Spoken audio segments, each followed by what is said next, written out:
Hello, friends. Today, we would like to present to you a video of Sergei Lavrov's press conference following the 19th East Asia Summit. Enjoy watching. Good afternoon. The meetings within the framework of the 19th East Asian Summit, at which I represented him on behalf of the President, have come to an end. And the discussions showed that our Western colleagues, who along with us, the Chinese, and the Indians are partners of the ASEAN, are still working to undermine the multilateral architecture in the economic and security spheres. An architecture that has been built for many decades around the Asia and which, in general, has proved its relevance.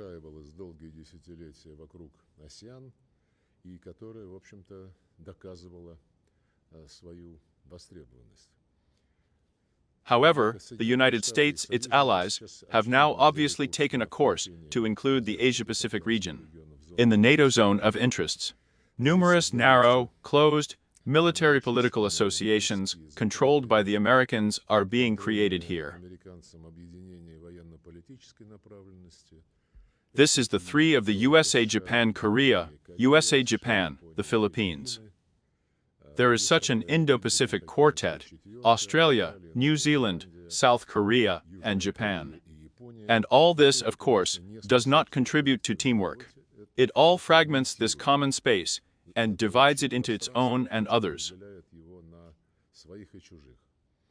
We drew attention to the risks of militarization of the region as a result of such policies of Western countries. Risks for the stability of the Asian part of our common continent and for sustainable development. We, in turn, confirmed that Russia has consistently supported the efforts of the ASEAN countries, which are aimed at preserving peace and ensuring equal cooperation with all partners of the association.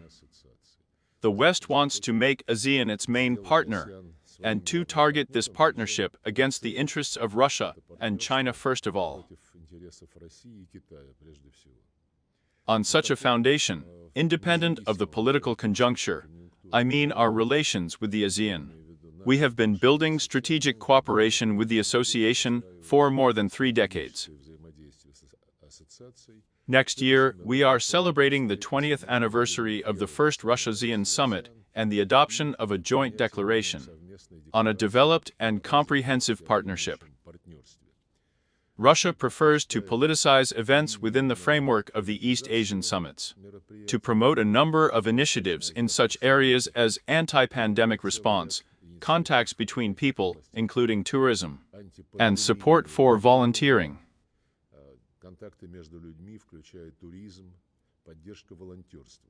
In other words, we offer practical areas of interaction that are useful for all participants and should be built on the basis of equality and mutual benefit. At the current meeting, it was proposed to establish cooperation in the development of remote territories. The topic is relevant for us and for many ASEAN countries.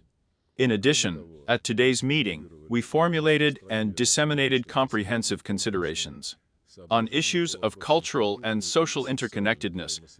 They are now acquiring special importance against the background of the spread and destructive ideologies, attempts to dilute traditional values.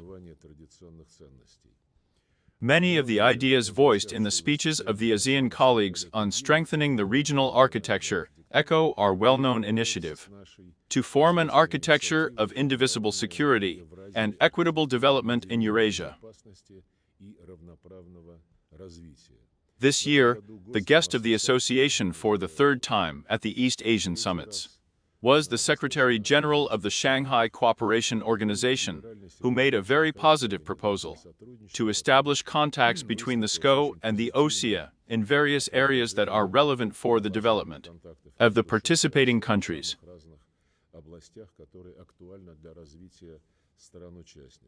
And in general, it was noticeable that the SCO and the Axis are natural partners, not only because of geographical proximity, but also because of the firm commitment of the member states of both organizations to the principles of sovereign and mutually beneficial cooperation based on consideration of each other's interests. We welcomed the interest of individual OSEA countries in rapprochement with BRICS. This association acts today as one of the supporting pillars of the multipolar world order. And the upcoming BRICS summit in Kazan in just a few days will, of course, be an international event of global significance. A number of Asian countries have been invited to participate in the summit, and these invitations have been accepted. And we have no doubt that the approaches that are being developed within the framework of the BRICS to various issues on the agenda may well be of interest to the participants of the East Asian summits, especially the member countries of the Association of Southeast Asian Nations. In short, these are my impressions. Please, questions. Please, Rossiyskaya Gazeta. Sergei Viktorovich, Yuri Kagalev, Rossiyskaya Gazeta. Could you tell us who or what prevented the final application from being accepted? In short, the final declaration could not be adopted because of persistent attempts by the United States, Japan, Korea, Australia, New Zealand, first of all, to give this document a purely politicized character, to move away from the practice that has been used for many decades within the framework of East Asian summits, and not to allow the declarations to be saturated with some geopolitical confrontational plots.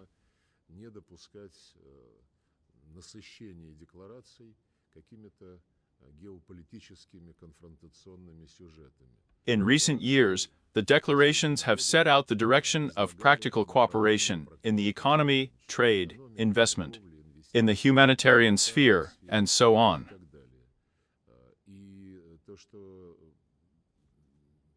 The attempt to saturate these work programs is, of course, counterproductive. This is obvious to everyone. Last year, we adopted the action plan of the East Asian summits, and during this event, we made a number of practical considerations aimed at implementing projects in the areas provided for by this joint plan.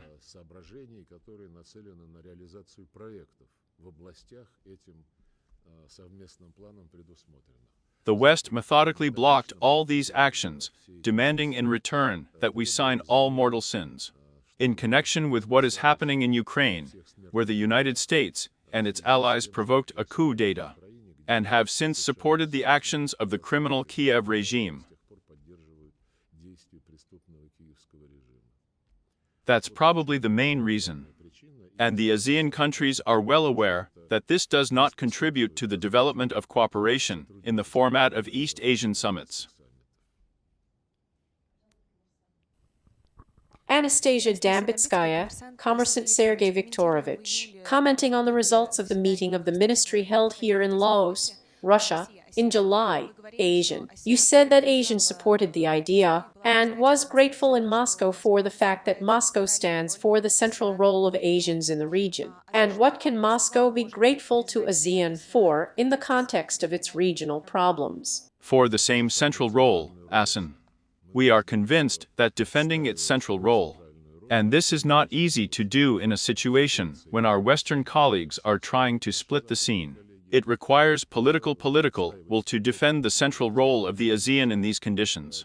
And the association country has such a will.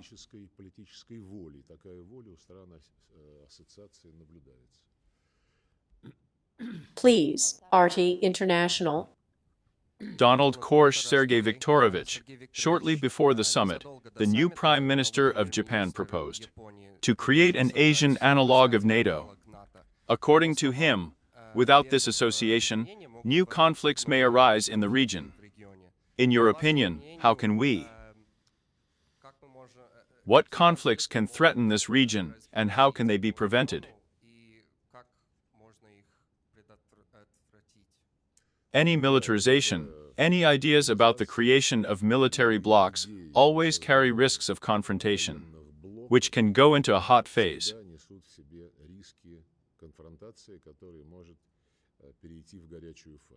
As for Japan specifically, we are seriously concerned about the militarization of this country, or rather, the remilitarization of this country, forgetting about the lessons of World War II.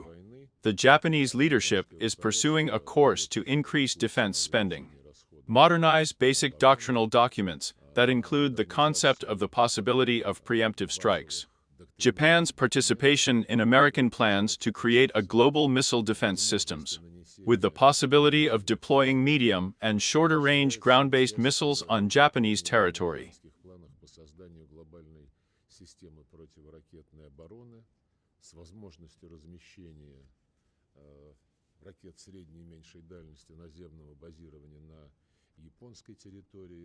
And in general, Japan is working to strengthen its military potential in both traditional and new spheres, cyberspace, space, and other areas.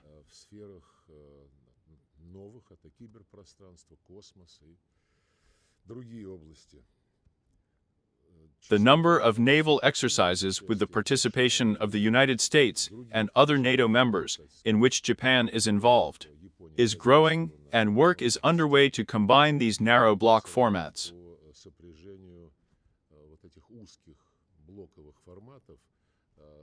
One of them is Japan, South Korea, the United States, and the other, which is also taking shape now, is the United States, Japan, and the Philippines. And, of course, today Japan openly declares its readiness to participate in joint nuclear missions with the Americans, declares its interest in joining the AWACS project, the risks associated with which are well known. And we regularly talk about this at the IAEA.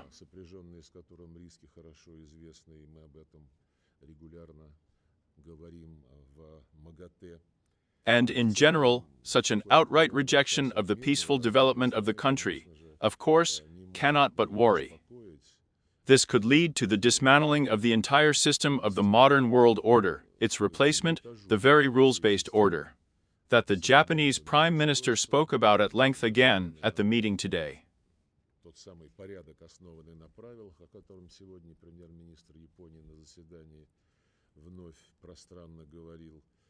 And the United States is actively and obviously pushing the Japanese to such a course. Recently, the US ambassador to Japan said that the US aims to create in the Asia-Pacific region, I quote, a trade and defense council of about 50 countries in order to economically restrain China.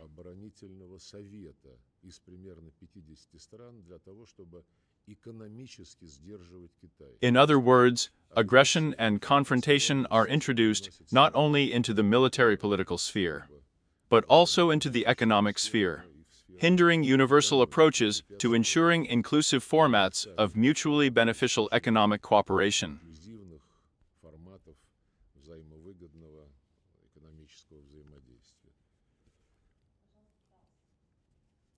Ilya Ermakov, TASS News Agency. You have already mentioned the interest of the ASEAN countries in the BRICS, and here on the sidelines of the scene event. Did someone from the countries declare their interest in joining the BRICS this time? But this topic was not discussed at the plenary sessions, but, as I have already said, a number of Russian countries have been invited to the summit in Kazan on October 22-24. These invitations have been accepted, so you will see them all in Kazan. Natalia Solovyova, Russia 24, Sergei Viktorovich. Even before the summit, the American press wrote that the United States would try to make the conflict in the South China Sea and the conflict in Ukraine a key cause for dispute. Did it work? But such an attempt took place. This attempt did not find any response from ASEAN members. Participants from the Western group, including Japan, New Zealand, Australia, agreed with the American theses, but, I repeat again, it had no practical effect at this event.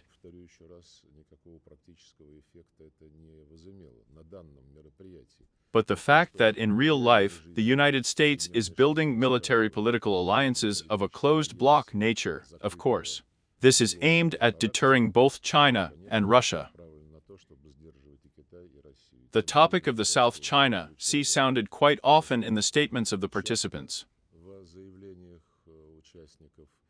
But the Chinese themselves, Chinese Premier Li Zhang, who represented Beijing at this event, confirmed his interest in ensuring that all issues that arise in connection with territorial disputes in the South China Sea are regulated on the basis of international law, primarily the Unconvention on the Law of the Sea of 1982. and within the framework of the negotiation process, which has been going on between China and Asia for a long time, has already led to two statements about the principles on which further work should be built.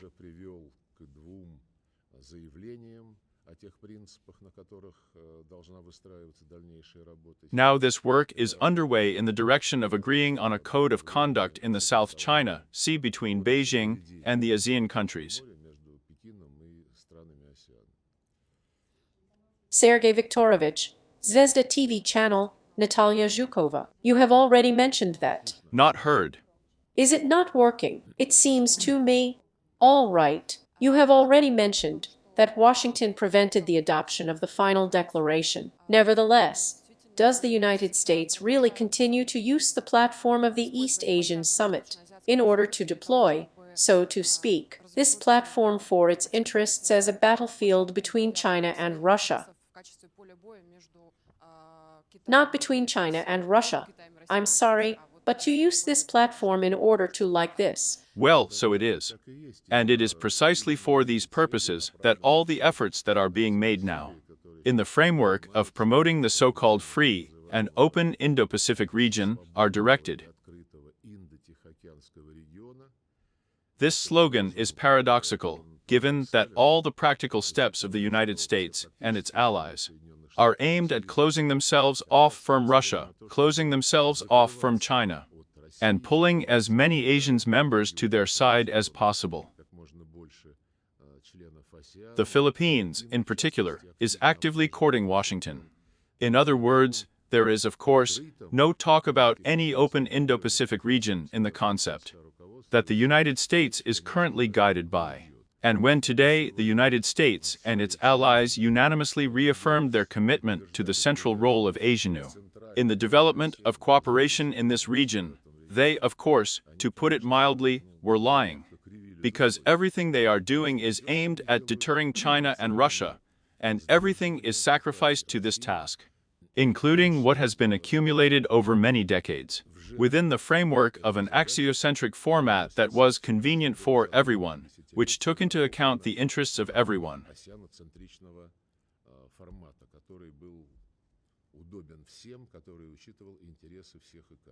So the destructive nature of the actions of the United States in this part of the world, it is obvious.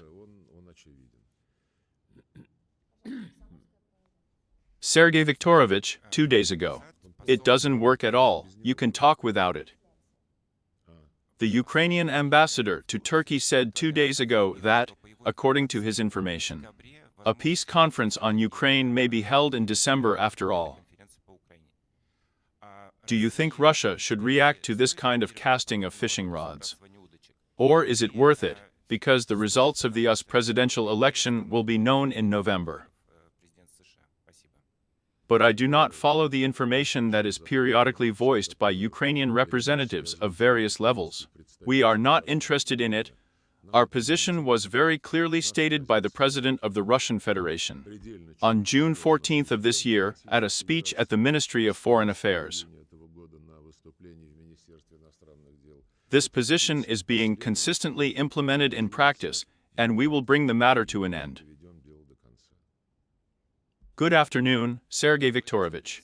Alexei Petrov, Vesti. The European press continues to comment on the topic of Ukraine.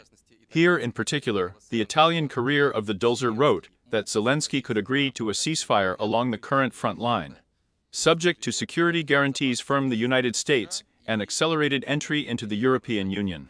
How would you comment on the very fact of the appearance of such publications, and their tone and content? Well, to be honest, I wouldn't comment in any way, because every day some news pops up like devils out of a snuff box. Zelensky said one thing today, he said another tomorrow, then he was corrected by his administration, or whatever it is called. The office of the President of Ukraine, it makes no sense to follow this. All the real things are visible on the ground, and in the practical steps of politicians when something serious is proposed. While on the ground, we see how our armed forces consistently solve the tasks set, and we have not found anything serious in the statements of politicians so far.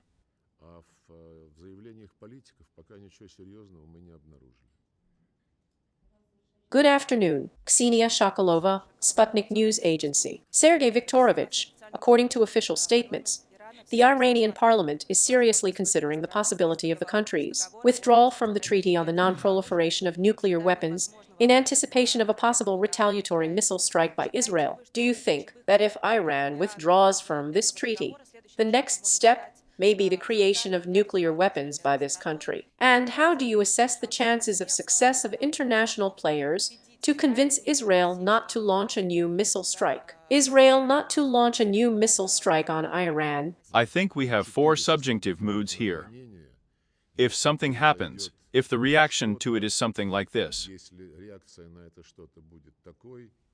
You know, we prefer to be guided by facts, as I said in answering the previous question. In fact, in all countries there are politicians, parliamentarians who express positions that do not reflect the practical strategy and practical line of their governments.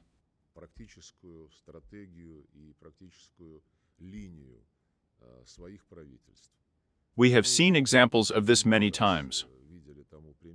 As for the real state of affairs, the IAEA, which controls Iran's nuclear program, controls it quite closely, does not see any signs that Iran has begun to transfer this nuclear program into a military channel.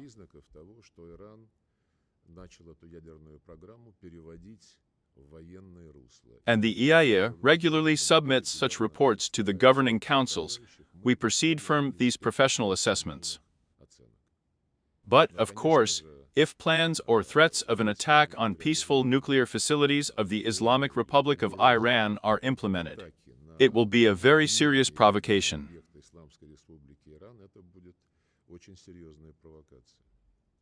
Thank you very much.